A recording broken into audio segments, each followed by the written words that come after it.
de hoy, ¿cierto? Es ver alguna estrategia de comprensión lectora, ¿ya?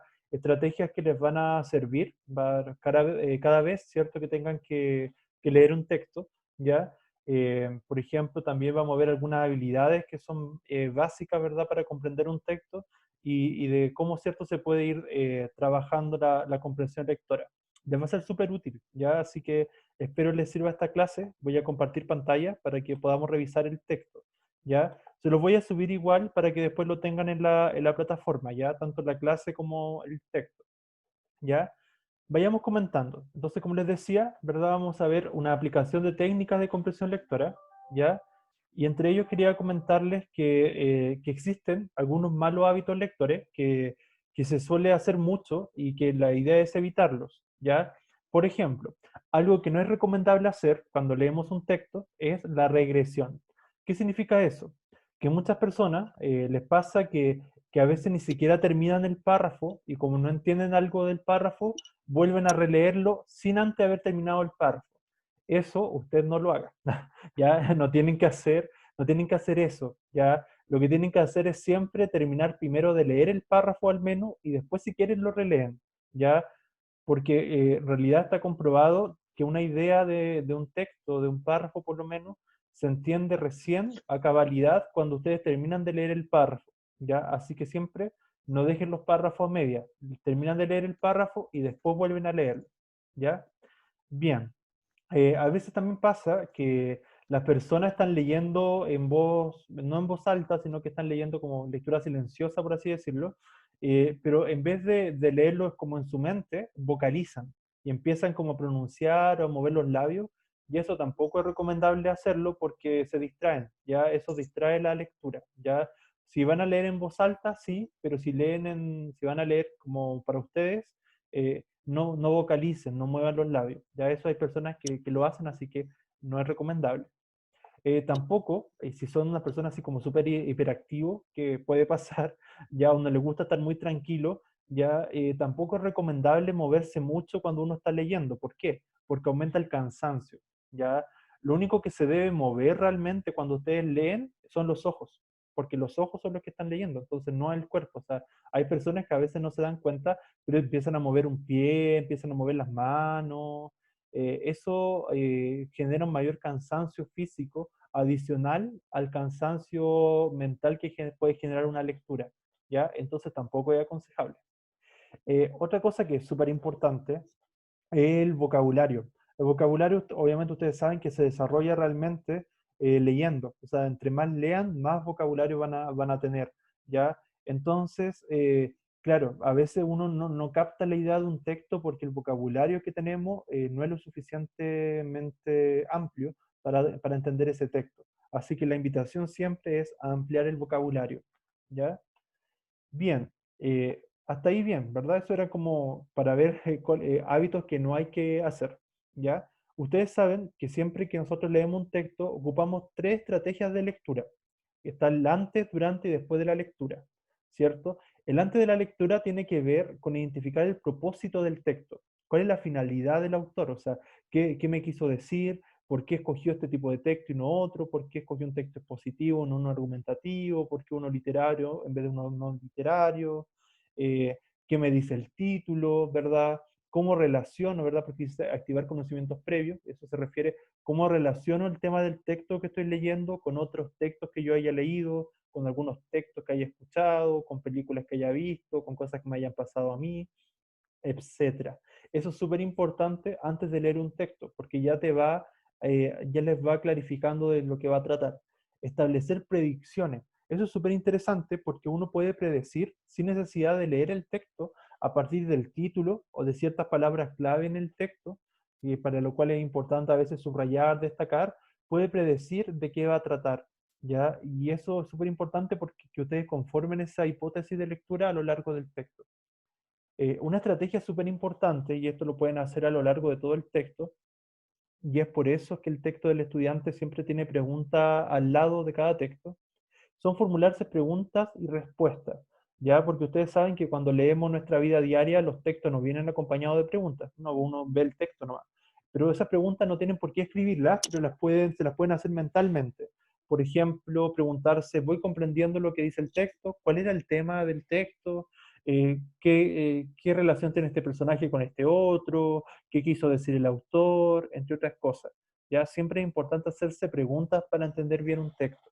¿Ya? Después viene la parte de durante la lectura, cuando ustedes ya están leyendo el texto. ¿Ya? En ese sentido, ustedes, si se van el paso anterior, saben que hay conocimientos previos de ustedes que aportan un nuevo sentido a la lectura.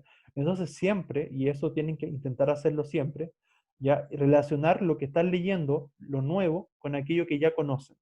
Sin embargo, ojo, porque las preguntas en la prueba de transición, así como son en la PSU, siempre son en relación al texto en sí.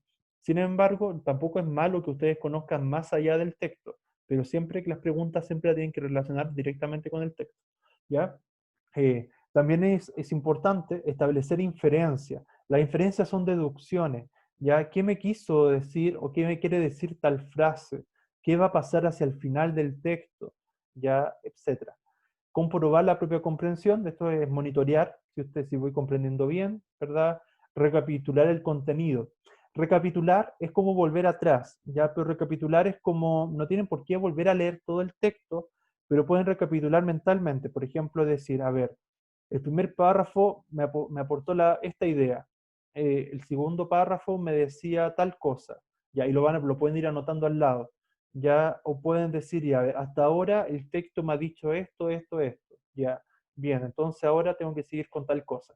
Entonces siempre es bueno, sobre todo cuando son textos mucho más largos, más extensos, recapitular un poco, así como cuando hacen las películas o la serie siempre dice capítulo anterior, claro, una cosa así, o sea, a ver, siempre es importante ir recordando, monitoreando lo que uno fue leyendo y cómo lo relaciono con lo nuevo.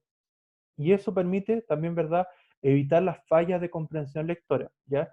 Todo esto que les estoy enseñando ahora les va a servir siempre que lean un texto, ya porque permite monitorear y cometer la menor cantidad posible de errores de lectura, ¿ya? La idea es que vayan siguiendo estos consejos y ojalá los puedan aplicar porque de verdad que les van a ser súper útiles, ¿ya?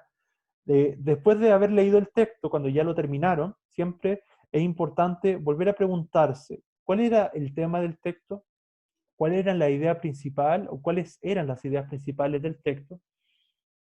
Eh, Ser capaces de resumir el contenido del texto, de hacer una síntesis, ¿verdad? Pero una síntesis no abarca todo el texto o cualquier parte del texto.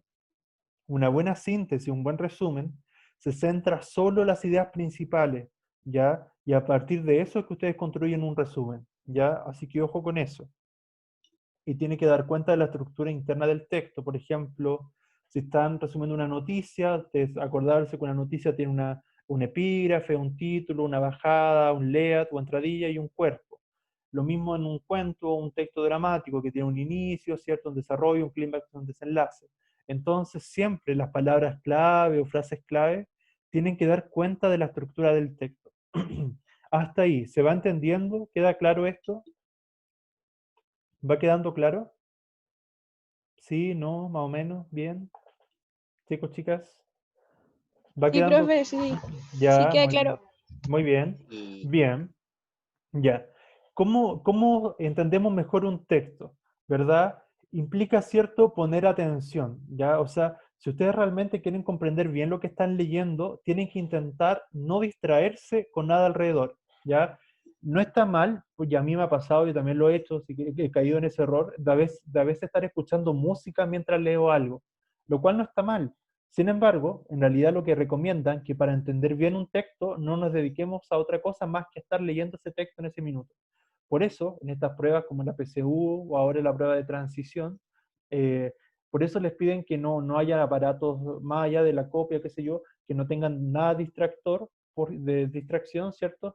Porque eso dificulta o no permite que comprendamos tan bien un texto. ¿Ya? Entonces siempre lo más enfocado posible y sin nada que nos distraiga al lado. ¿Ya? O sea, si ustedes van a hacer una tarea, por ejemplo, donde tengan que leer, en lo posible, evitar estar escuchando música al mismo tiempo por lo menos mientras estén leyendo, porque eso hace que no se comprenda totalmente siempre. La decodificación, bueno, la decodificación tiene que ver un poco con la comprensión, el vocabulario. En nuestro idioma no es tan difícil, porque es nuestro idioma. Sin embargo, cuando uno aprende una lengua extranjera, por ejemplo el inglés, ustedes saben que a veces hay problemas de que no conocemos ciertas palabras, hay problemas de estructuras gramaticales, en fin.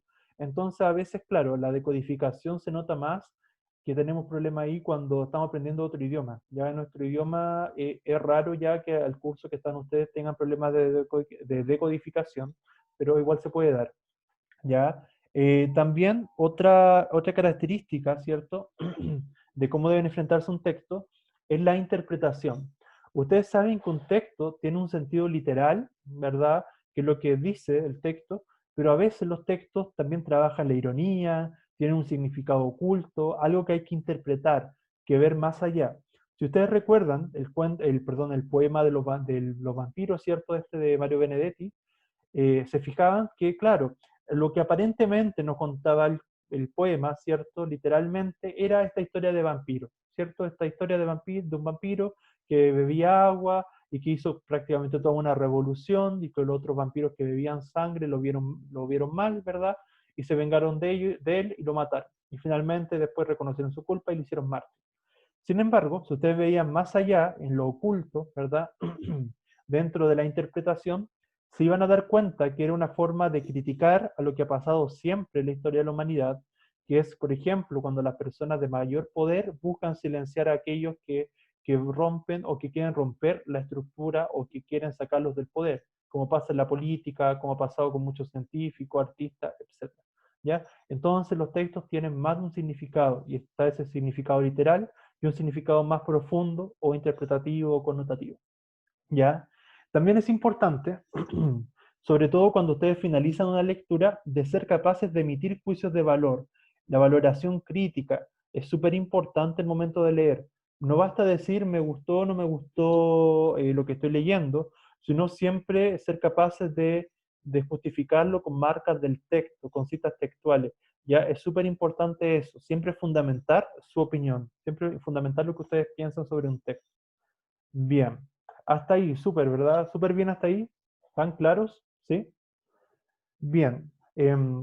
Dentro de las estrategias que son recomendables dentro de un texto está destacar. Me imagino que esto varios lo ocupan, pero esto igual les va a ser súper útil cuando estén en la universidad, que espero que sean todos, ya que, por ejemplo, resaltar, destacar, ¿verdad? O subrayar las ideas principales, destacar aquello más importante que tengo que aprenderme en un texto. Por ejemplo, cuando estoy en medicina, alguno, quizás ingeniería o ley o la carrera que ustedes deseen, ¿cierto? Es importante que ocupen esta estrategia porque son textos mucho más extensos, ¿ya?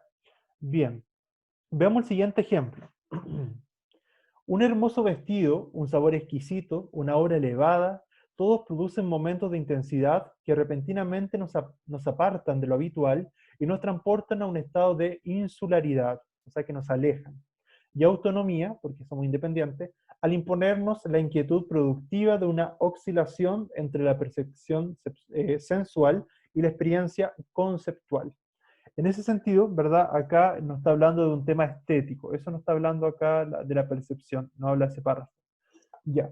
Por ejemplo, si hubiésemos tenido que destacar o subrayar lo importante de ese párrafo para hacer un resumen, por ejemplo, tendríamos que haber destacado lo siguiente: un hermoso vestido, un sabor exquisito, una obra elevada. ¿Por qué tendríamos que haber destacado eso? Si se fijan, es un ejemplo. Esos son ejemplos del tema. ¿Ya? ¿Y cuál es el tema? ¿Verdad? ¿Cierto? Que dice que a veces nos aparta de lo habitual y que a veces también se nos impone. ¿Y qué es lo que se nos impone?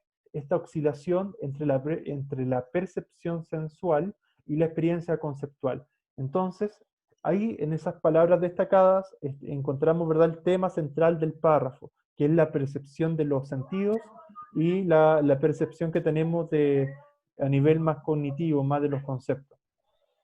¿Ya? Bien, ¿ya? Y ahí queda resumido. ¿Ya? Chicos, por favor, apagar los micrófonos. ¿Quién activó el micrófono? Por favor, y ahí sí. Chicos, ¿quién tiene activado el micrófono?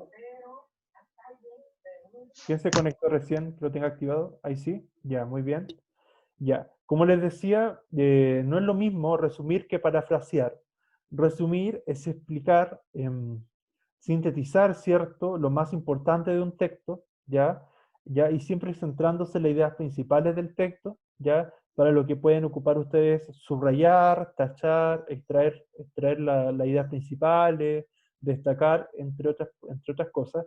Pero también a veces es súper útil no copiar tal cual lo que aparece en un párrafo, en un texto, sino parafrasearlo. ¿Y qué significa parafrasear? Parafrasear apunta a explicar ustedes en sus propias palabras el contenido de un texto, ¿ya? Pero parafrasear implica al mismo tiempo que no se pierda el sentido del texto. Es súper importante que si hacen una paráfrasis, ustedes sean capaces de explicar bien el texto y no perder el sentido o la idea principal de ese texto, ¿ya? Y sobre todo eso es útil cuando ustedes manejan o conocen el tema que están parafraseando. Bien, por ejemplo, después nos dan un ejemplo ya de resumen y paráfrasis. ¿Ya? Con el siguiente texto. Arturo Uslar Pietri se ha replegado. Su columna Pizarrón, con 50 años en los medios impresos, ha dejado de salir. Mal ejemplo para uno que se inicia en la palabra escrita y en la vida, que quiere hacer escritura y alma en los diarios o revistas. No obstante, he aprendido leyendo la obra de Uslar. Su libro Valores Humanos, que también fue un programa televisivo, me enseñó que el escritor no debe temer dejar en claro su cultura, sus lecturas y convertir el lenguaje en una pedagogía y en una poética. Me ilustró que para ser escritor de ensayos no hay que rehuirle a los temas. Cualquier tema es bueno si uno está dispuesto a darle importancia, por más inconveniente que éste sea. Muy bien, ¿cierto? Para hacer un resumen adecuado del texto, de nuevo ocupamos esta estrategia que era subrayar o destacar. ¿Ya? Palabras claves de este párrafo. Por ejemplo, la palabra pizarrón, que era la columna, ¿cierto? Otra palabra clave, ha dejado de salir. Entonces, se refiere que ha dejado de salir esta columna. Y esta columna sabemos que era del señor Uslar Pietri. Entonces, la persona que hizo el resumen anotó lo siguiente en sus palabras. Se acabó la columna de Uslar Pietri. Eso es cierto porque señala, ¿verdad?, que ese caballero ya no aparecía más, no iba a aparecer más esa columna. Así que en realidad no perdió la idea principal.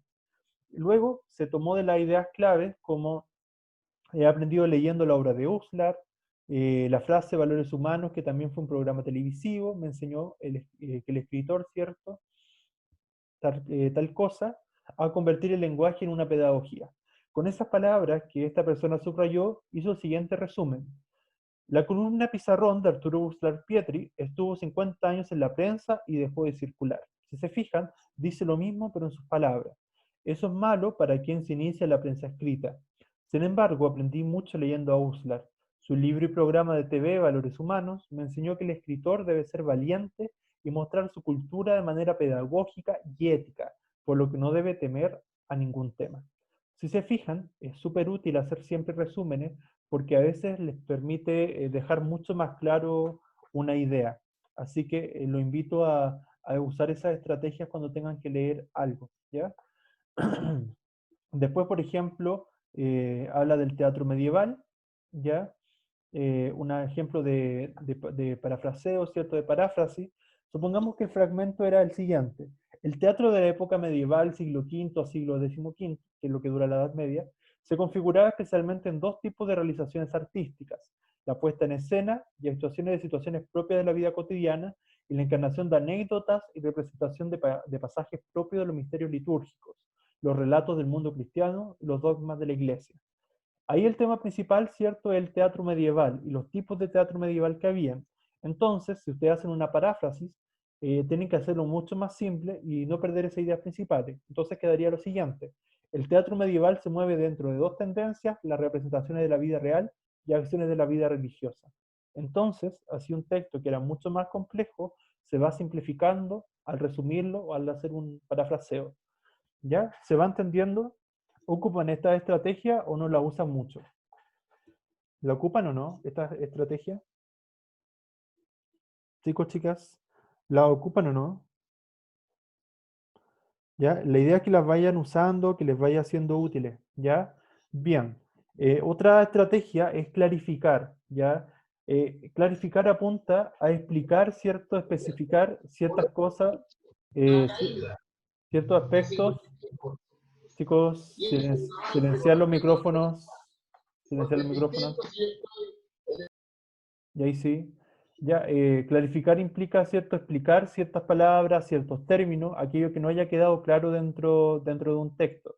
¿Ya? ¿Cuándo usar esta técnica? Cuando el lector aprecia vacíos o cree percibir incoherencias en relación al texto. Cuando algo no te queda claro, buscar, ¿verdad?, explicar aquello que dijo, explicarlo en tus palabras, buscar algo complementario para explicarlo. Eso se lo recomiendo, sobre todo en la universidad, cuando estén estudiando un tema que ustedes no conocen y hay muchas cosas que no conocen, ir buscando aquellos temas que necesitan profundizar o de los cuales necesitan aprender. Entonces así van haciéndose un resumen, van haciéndose un glosario de términos clave, de la asignatura, en fin. Ya es súper útil más adelante, así que lo pueden ir usando. ¿Ya? Eh, bueno, veamos el siguiente ejemplo con el fragmento de Julia Kristeva, ya una filósofa, de 1988.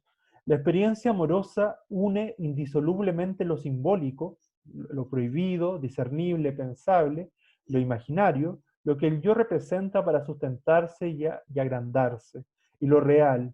Es imposible donde los afectos aspiran a todo y donde no hay nadie que tenga en cuenta el hecho de que yo no soy más que una parte. Estrangulada por este nudo apretado, la realidad se desvanece. Yo no la tengo en cuenta y la remito cuando pienso en ella a uno de los tres registros. Es como decir que en el amor no ceso de equivocarme en cuanto a la realidad. ¿Ya? Este texto a primera vista puede ser un poco confuso, sin embargo, si ustedes ocupan la estrategia de clarificar, tendrían que buscar en este caso términos claves que son importantes en el texto. Palabras clave acá, lo simbólico. Otra palabra clave, lo imaginario. Otra palabra clave, lo real. Y esas tres palabras son formas de definir la experiencia del amor. Este fragmento hablaba sobre la experiencia del amor según esta filósofa, y ella lo dividía en tres partes, el amor simbólico, imaginario y real. Y para cada tipo de amor daba una explicación de lo que era. Lo simbólico era el amor prohibido, discernible, pensable, el amor imaginario, que es cuando utilizamos por el yo, y el amor real, que él lo ve como solo afectos que aspiran a todo. ¿Ya? Entonces ahí estaba el tema central del texto. Entonces es súper importante usar esto de clarificar los conceptos que no les quede claro. ¿Ya? Bien, vamos a hacer una síntesis entonces de lo que era realizar preguntas y respuestas. Como les decía adelante, los momentos de la lectura son clave, el antes, el durante y después de la lectura. Preguntas que uno se puede hacer antes de la lectura es, por ejemplo, ¿cuál es el propósito de lo que estoy leyendo? Al leer el título del texto, por ejemplo, sobre qué va a tratar el texto, ¿verdad? Porque los títulos siempre son muy importantes porque dan información relevante de lo que va a pasar. Respecto al durante la lectura, toda información está clara y explícita, ya en el sentido, por ejemplo, de ver lo que ustedes conocen del tema con lo nuevo que le está aportando el tema. Ya a la vez, las relaciones entre los párrafos, por ejemplo, cómo se relaciona el párrafo primero con el segundo, el tercero con el cuarto, y así. Siempre es importante hacer esa relación. Y por último, el después de la lectura, es ver si conseguí el propósito que tuve al principio, ver, por ejemplo, el tipo de texto que era, si el texto era adecuado, cuál era su estructura, cómo lo evalúo, si estoy de acuerdo o en desacuerdo con el autor, etcétera, ¿ya? Y cómo puedo aplicar esa información. ¿Ya? Después nos dan otro ejemplo, y con este ejemplo finalizamos esta parte, que dice lo siguiente. Caos y abismo se hallan íntimamente conexionados entre sí. Caos, del griego caos, era y significaba dentro de la cosmología helénica, cierto, griega, el espacio inmenso y vacío que existía antes de la creación del mundo, siendo precisamente el abismo, avisos. Ese inmenso vacío insondable por carecer de límites y fondo, su más estricta representación. El término abismo, etimológicamente, que es el origen de las palabras, era un vocablo compuesto por la partícula privativa a. A, cierto, en griego significa sin o niega lo que dice después.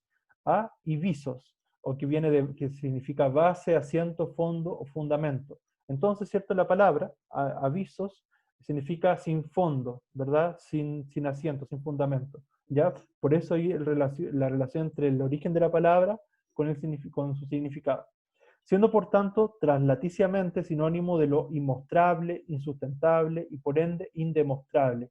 ya que resultaba imposible traer a la luz y por tanto a la vista lo que en su radical y tenebrosa oquedad de su vacío se resistía y negaba a ello.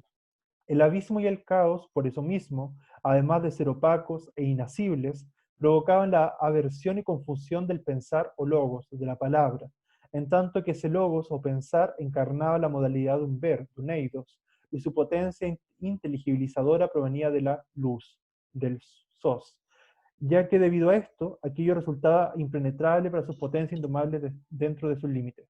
Si se fijan, ese texto puede resultar súper complejo, ¿verdad? Por la cantidad de palabras, ¿verdad? Etimológica, ¿cierto? Entonces puede resultar muy complejo y es un texto de carácter filosófico. Entonces es complejo en sí mismo.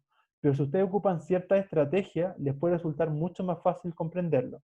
Por ejemplo, primera pregunta que uno debería hacerse al leer cualquier texto, sobre todo cuando son textos más complicados, ¿cuál es el tema del texto? Si ustedes se preguntan por el tema, ¿cuál era el tema en este texto?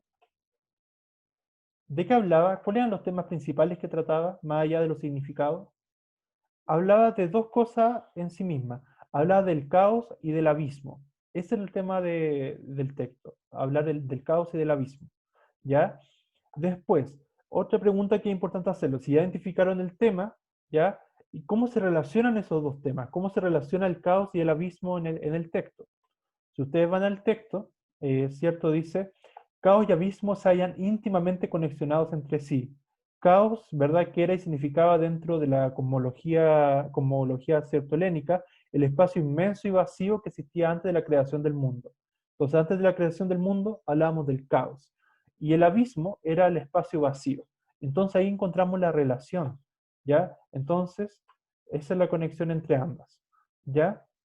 ¿Y por qué se relacionan entonces? Porque caos es un espacio inmenso que existía antes de la creación y el abismo es la representación del caos, que es la forma de presentarlo. Eso es lo que dice el texto.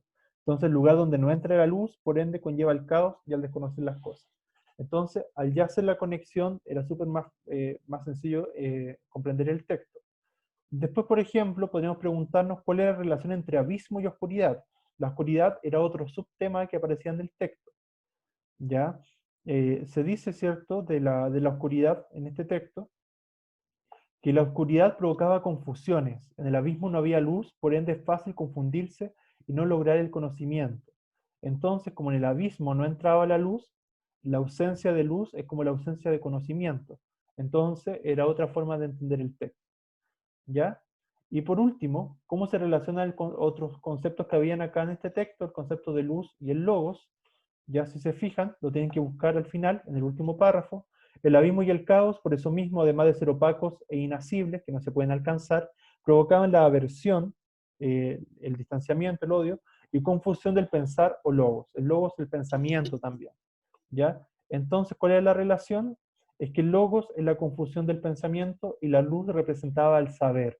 Entonces, ya teniendo todos esos puntos claros, que el tema central del texto era el caos y el abismo, ¿cómo se relacionaban estos? Que el caos era el espacio inmenso que existía antes de la creación y el abismo era la representación del caos, y que a la vez el abismo se relacionaba con la oscuridad porque provocaba confusiones y era la ausencia de luz. Al hablar de que la luz representaba el conocimiento y el logos era el pensar, podemos llegar a la siguiente conclusión, ¿ya? Eh, ¿Cierto? Que implicaba entonces que, eh, ¿cierto? Que el conocimiento, ¿verdad? Era a veces opaco, que el conocimiento no se lograba del todo, ¿verdad? Porque a veces se caía con una especie de abismo, de un caos, ¿ya? Eso era como a lo que apuntaba un poco el texto. Y ahí de nuevo ocupamos las palabras, o sea, perdón, las estrategias que vimos delante, donde podían destacar, donde podían resumir, parafrasear o hacerse preguntas sobre el texto. ¿Ya? Bien, eso era como en el ejemplo igual está un poco difícil, pero para que lo vayan practicando. ¿Alguna duda hasta acá? ¿Queda más o menos claro? La invitación es que vayan ejercitando, que vayan ocupando estas estrategias, les van a servir, ya así que las pueden ir usando. ¿Ya? Nos quedan 10 minutos, pero nos queda ver una parte que es bastante breve, así que no sé si tienen alguna pregunta hasta acá. ¿No? ¿Ya? Entonces salimos y nos conectamos enseguida, ¿ya? Salimos de la clase y nos volvemos a conectar, ¿Ya?